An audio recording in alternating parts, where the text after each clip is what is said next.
I was not planning on doing this right now, but I was doing another project, so I figured I would do this. This is the story of why I quit certain jobs.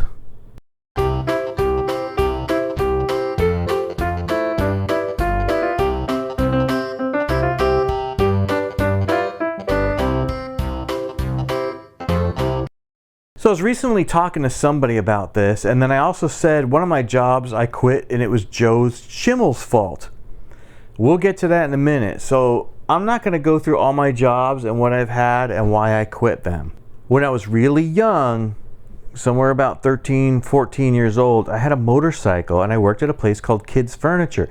Now I told this story in another story, and I'm not sure if I told how I quit. I would assume I did. I worked there at Rich Stankin. We were making a lot of money, and I was having such a fun time working there, and I was making a lot of money as a teenager. I was making so much money. It was awesome. We had put together an entire warehouse. It was a brand new built warehouse, and I told this story before, so I'm not going to go through the whole thing. I'll put the link in the description to the Kids Furniture story. There came a time where, we organized everything. It's furniture. It's bunk beds and dressers and mirrors, and we organized everything, by section or by number, however it was. We put up all the industrial shelves. I was just a teenager. The owners loved what I did so much. They had another store in La Crescenta, and they were like, hey, will you come do this one? It was already an established business, but it was just a mess. I walked into their warehouse, I was like, how do you guys find anything? I mean, it was like piles of stuff. Like they get shipments and just throw them. I mean, I'm not exaggerating. It was that bad. There was like no organization at all. And so I was like, yeah, sure. So I walk in there, I see this mess. I'm like, okay, that's no problem. I'll do it. So I roll up the roll-up door, and it goes into the parking lot. So I needed, you need the door open for the light and air and whatever. I roll it up, and my motorcycle was sitting right there in the parking lot because that's where I park. So I rolled it up, and I looked at the mess, and I looked at my motorcycle. I'm like, I don't need this. And I got on my motorcycle, and I just left. Never said bye, never said I was quitting. I just left, never went back. So not too long after that, we end up moving to Atlanta. Everybody knows I love to drive. I love to drive. And when I was younger, I was like, I want to be a truck driver and drive around the country. But then as I started learning more and more, I started hating cars more. I mean, I love cars, but when you're in a truck, cars are kind of jerky to you. I don't understand why. But when I was a teenager, I delivered pizza when I was 18. And I knew all the streets in Burbank, all the alleyways and everything. I didn't even need a map. You would just call on the phone to the pizza place, and I would just know if you're in Burbank or not. I knew exactly where your house was. I knew the city that well. We ended up moving to Atlanta for a couple years, and when you move away from a town, you forget some things. You can't remember everything. You start forgetting streets because you're trying to learn your new area. So we moved back to California in 1993, and I got my first printing job working in a print shop. I got in as a driver because I knew the place already, most of it. I still needed, maps and stuff because back then they didn't have GPS yet. You'd use a Thomas guide if you're in the valley. So I got a job there. I was driving different types of trucks, vans, cars, all kinds of stuff, box trucks, all over California. I loved this job. So that's how I got into the printing industry, was in 1993 when we first moved back to California from Atlanta, and I was a driver. So I worked at this place for 3 years. They had some openings, and I really wanted to move up because in the printing industry, as you move up, you make a lot more money. There's a lot of money to be made in the printing industry. A feeder job opened up at this company, and they hired a guy right off the street. I was angry. I said, you guys knew I wanted that job. I walked into the office, I talked to management. I said, look, you hired this guy straight off the street. He doesn't know one thing about anything. You're training him there. You knew I wanted that position. I've been here for 3 years. I'm qualified to do the job, and I want more money. That's why I want to move up. They said, well, we like where you're at, because I had moved up a little bit within the company. We like where you're at. We'd like to keep you there. And I said, okay, that's fine, because I was in charge of the bindery and the drivers and stuff. So I was like, okay, that's fine. I don't mind that, but I want more money. I want as much as that guy's making or more, because now he's making more money than me, and he just came off the street. That's not fair. So I said, I would like more money then. And they said, we can't give you more money. And I said, then what you just said is a total lie. I'm nothing to you. So I gave them 2 weeks notice, and the next 2 weeks were terrible there. They make it really hard for you because they know you're leaving. They're not like, oh, you know, we're sad you're going. You only have 2 weeks left. No, they were like making it bad. So I'm like, I'm not staying the whole 2 weeks. Bye. You don't need to give 2 weeks notice. They're not going to give you 2 weeks notice if they're going to fire you. Hey, excuse me, Mr. Brooks. Yeah, we're going to give you 2 weeks notice. You have 2 weeks from here on out, and that'll be your last day and your last paycheck. Make sure your uniforms are turned in. They don't do that. They're just like, bye. So I'm like, bye. That doesn't matter.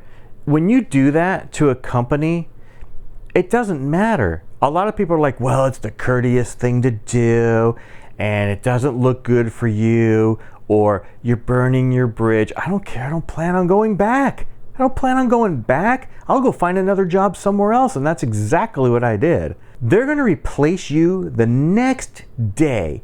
They're going to forget about you the next day. You're just a long gone memory. They don't even care. That's how all companies work. I've had enough jobs to know the difference. So then I get a job at T.O. Printing in Thousand Oaks. We just call it T.O. That's Thousand Oaks. I'm working there a minimum 12 hours a day, 6 days a week. It was usually Monday to Saturday. I did not want to work on Sunday because I would go to Blessed Hope. And I was working 6 p.m. to 6 a.m., which is fine. I love graveyard. Graveyard shift is great because there's less management there. There's no customers to deal with. You just work. Just get your work done and get out. This place is a place where you work, and you work hard. The printing industry, you work. So I'm there about a year, and I'm looking to quit.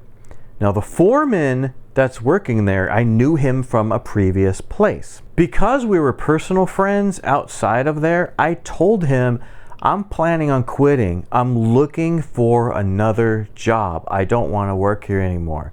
They're not treating their people right. It's very, very hard work. Even though I was young, I was like, I need to find something else. I need to move up. So I get the job at Verizon, but I don't start for a little bit. And I tell him, hey, I found something. I'm planning on maybe quitting on this day. And he tells me, he goes, hold off for a minute. They're going to start doing Employee of the Month. And they haven't done it in a long time. You're going to be the Employee of the Month, and you're going to get $100. And he goes, so act surprised. He told me. It was so funny. So we're working one day, and they call this meeting. And I was like, oh, this must be it. And they're like, we're starting Employee of the Month. And no joke. And he didn't tell them anything. We're outside of work, we're talking. He didn't tell them anything. The owners are there and everything, you know, everyone's in this meeting, and this is exactly what they said. This is hilarious. They said, so we're starting to do the Employee of the Month again.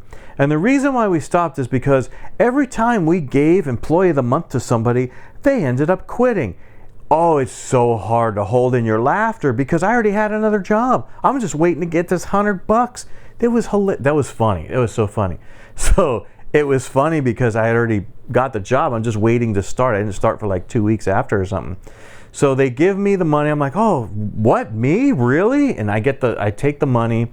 And then like a couple days later, I walk into the office and I told the other foreman, there's two foremen, one on the other shift. And I said, hey, I'm quitting. I found another job. And he was like, you need to go talk to the owners. I'm like, okay. So I walk into the owner's place and I said, hey guys, I can't work here anymore. I found another job. I'm quitting. And they were like, you're burning your bridge. You're not giving notice. Da-na-na-na-na. I said, here's my uniforms. Please give me my last paycheck or mail it to me. That's fine. Here's all. You have to turn in your uniforms to get your last paycheck. And then I said, I don't care if I'm burning my bridge. I don't plan on coming back here. I don't need this job. There's so many other print shops in the area. You can keep going, and you'll do that when you quit one and go somewhere else. You'll see people from the other print shops that you've worked with before. It's like everybody knows everybody, and you'll see that. And it doesn't matter. You're getting a whole new job. They know your pedigree in a way, you know. I don't have to go back there. But both foremen told me, they were like, we don't care what the owners say, we're really in charge. If something happens with your new job and you really have to come back here, you come back, we'll hire you back. Which I don't think they could, because the owners are the ones paying you, not management. One of the reasons why I really wanted to quit that job, and I say it's Joe Schimmel's fault, he was doing a teaching one Sunday and he went over that song. The song is called Cats in the Cradle. And I don't know old music like that. He was reading the words for some reason in church. It's not a Christian song, but it's an interesting song. For some reason, he was reading the words in church. And it's the story about a little boy who wants to spend time with his dad. And he loves his dad so much. And his dad works all the time. And he says, Dad, I just want to be like you someday. He really looks up to his dad. Now, I'm already working 12 hours a day, 6 days a week. All I ever did was sleep. I would go home and sleep. I would wake up and go to work. And then I would go home and sleep. I was so worn out. This stuff wears you out. You know, when you're working 12 hours, if you don't sleep all day, you're not going to make your 12-hour shift. And then I was trying to get to church on Sundays. I was just worn. I never saw my kids. And this is a little bit after the twins were born. So what happens in the song, spoiler alert, is as the kid's getting older, he keeps telling his dad he wants to spend time with him. His dad, all he does is work. Now, as a man, you have to provide for your family. That's your job, to provide for your family. And you have to do what you have to do to get that done.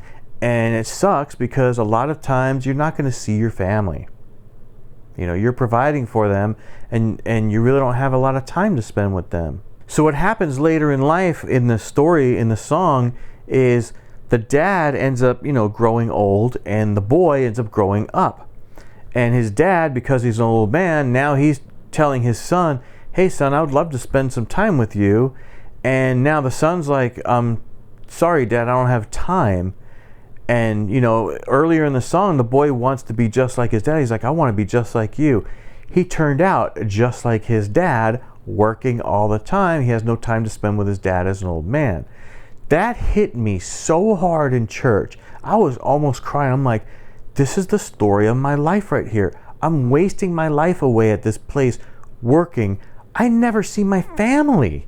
I'm not going to see my kids. They're going to be like, who's this guy that comes here and sleeps? I didn't want that. It hit me so hard. That's when I went in there and I found that other job and I quit the other one because this other job was a lot better.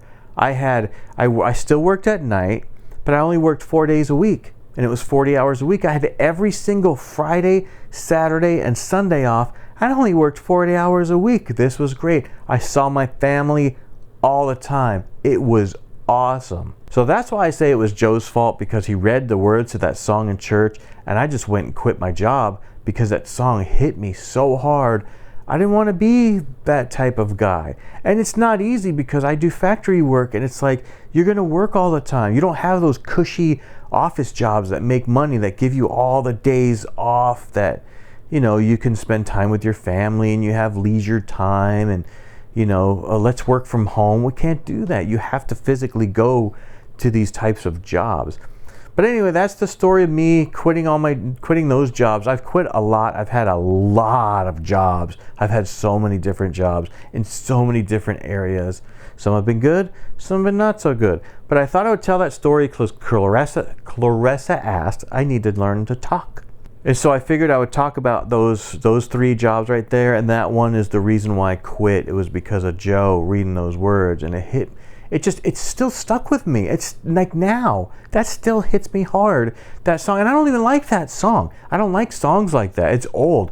It's like a 60s or 70s song, you know. I don't listen to that type of music. But it's a really good story. If you've never heard it, look it up. I'll put a link in the description to where it might be on YouTube where you could listen to it. Maybe it'll have words on the screen or something. So that's it for this story time. I hope you liked it, and I'll see you in the next one. And if you know me, I have so many stories. I went to Pittsburgh and saw Danny. We told some stories. If you have any questions of stories you might have heard about or something, let me know and I'll try and tell them, okay? So I hope you enjoyed this one. Not as fun a one, not a funny one, but I thought I would tell it because Clarissa asked for a story time video. Here you go.